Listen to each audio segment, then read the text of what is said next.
Well, up until a couple of years ago, Minnesotans celebrated what had been deemed the state's ugliest and slimiest fish, the eel pout, at the International Eel Pout Festival. The festival brought in thousands of eel pout lovers and spread the legend that kissing an eel pout brings good luck.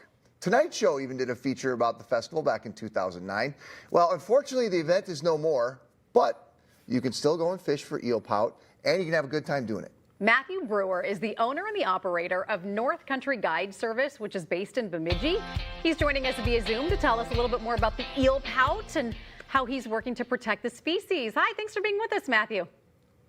Thanks for having me. Good morning, Chris, Megan. All right, let's talk eel pout. So cross between like catfish and eel and slimy. I mean, these are a lot of things that people go like, meh, about. Yeah, initial look, they can appear ugly, but I think they're beautiful. I mean, they always have distinct patterns and really neat colors that differ from lake to lake depending on water clarity. Beauty's in the eye of the beholder, and I love holding them. So they're truly incredible fish, and they are widely misunderstood. Like, just because they look a little funky doesn't mean they're not great. They're a good sign of a healthy watershed. So an important fish in many of Minnesota's deep water lakes. So had you found that people were like catching them and like throwing them out on the ice and not even putting them back? Yeah, as a kid, I grew up like fishing Lake of the Woods. I was born in Roseau.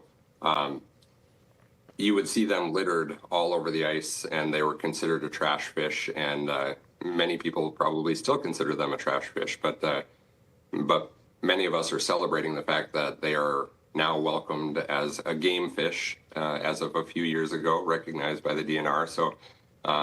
So you can't just throw them anymore. You can't just let them freeze on the ice and chuck them around, and you actually have to do something with them. So really many years of people just ignoring them, and people like me being in love with the species and catching them and the enjoyment that they bring to myself and kids and new clients and new anglers, things like that. I'm happy to see they are where they're at, as recognized as a game fish. So hopefully we have limits coming soon. Wow. And the fish can be conserved even better. We're actually kind of lucky that we have these eel pout in Minnesota, right? Because they're not in every state. They really like the cold water. Yeah, they're very cold water prone, and they like deep water. So Minnesota is the perfect place. It's cold all the time, and we have a lot of deep lakes. But oftentimes people are surprised by some of the states that do have eel pout as well. Oh, there's the Valentine's picture. North Dakota actually has eel pout, and North Dakota does not have a lot of deep lakes. Mostly concentrated in like the Missouri River system, but in places like Washington, Oregon, there's a lot of other states that do have eel pout, and there are other states that celebrate them with festivals, much like we used to have in Minnesota here. So they're easier to catch during the winter time. Why is that?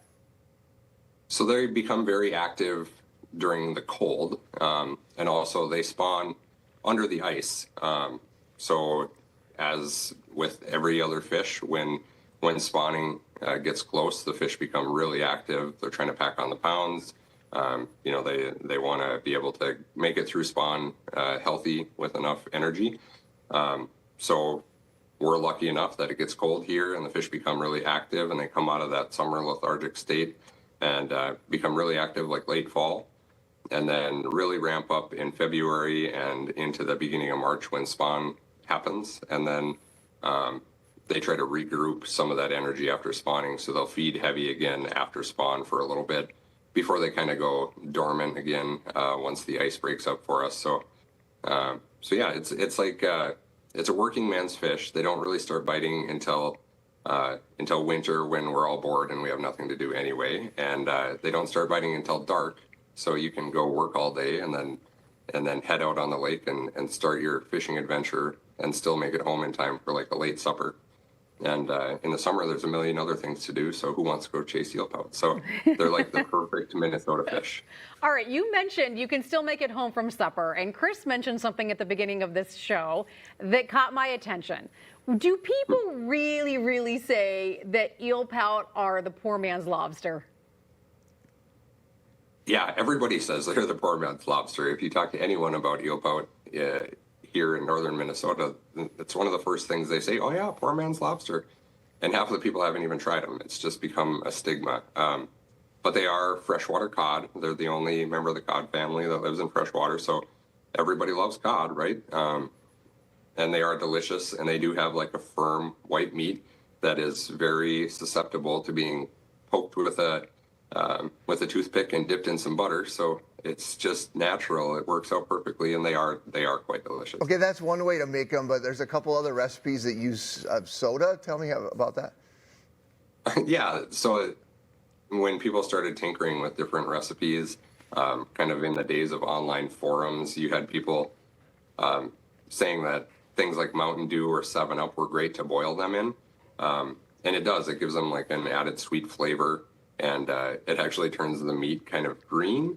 So it's kind of cool, and you team that with a little dip in the butter, and they taste fantastic. But it only takes one time of like over boiling Mountain Dew or 7-Up and having it all over the stove for you to realize that that isn't a great idea. So as I've gotten older and realized that I don't need all that extra soda in my life, simple things like just saltwater boil or something like a lobster boil with like some bay leaves.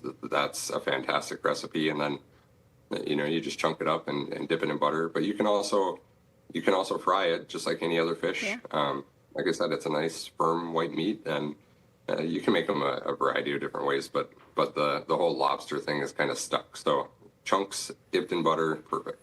All right, quickly, Matthew, before we go, tell us about your fishing guide service. Sure. North Country Guide Service. You can find us at northcountryguides.com. Been in business for 22 years here in the Bemidji area, almost 23 years. And my newest guide is actually my son. So Nice. He's been taking a lot of trips this winter and having fun, and he is obsessed with eel pout and is catching more than I am now. Wow. So Passing it give us a along. call if you want to get in. Yeah. Awesome, Matthew. He's happy to put someone on pout. We appreciate your time. Nice to meet you. A good education here for us. For more information about North Country Guide Service, head to minnesotalive.com.